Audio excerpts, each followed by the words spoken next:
నాకైతే ఒక మోసం అనేది జరిగింది. నా ఇన్స్టాగ్రామ్ అకౌంట్ అయితే హ్యాక్ అయిందనమాట. సో అది ఎవరు కాదు, మా వాళ్ళే చేసిర్రు. అంటే నేను నమ్మి అందరికి ఫోన్ ఇస్తూ ఉంటా అనమాట. అంటే మా వాళ్ళే కదా అని చెప్పి ఫోన్ ఇస్తూ ఉంటా. సో ఒక నెల కింద ఏం చేసిరంటే మెయిల్ ఐడి పాస్వర్డ్ అనేది చేంజ్ చేసిర్రు. నా ఫోన్లో లాగిన్ అట్లనే ఉంది.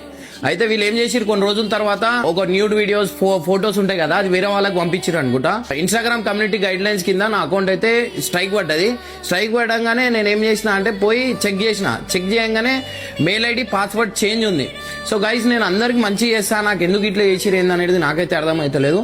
నేను ఇంతమందికి నేను ఇంత సపోర్ట్ చేస్తా, ఎవరి దగ్గర ఒక రూపాయి తీసుకొని నేను ఏ ఛానల్ నుంచి కూడా ఒక రూపాయి తీసుకోను. ఎందుకంటే నాకు వచ్చినంత వరకు నాకు చాలనిపిస్తుంది. బట్ ఇట్లా చేసేసరికి చాలా బాధ అనిపిస్తుంది. అండ్ గైజ్, నాది ఇది కొత్త అకౌంట్ అనమాట. నా ఫేస్కి వాల్యూ ఉంది. నాకు ఖచ్చితంగా నాకు ఇష్టపడేటోళ్ళు ఖచ్చితంగా వస్తారని నాకు ఒక నమ్మకం ఉంది. సో వీలైనంత వరకు ఈ వీడియో మాత్రం ఖచ్చితంగా అందరికి షేర్ చేయండి.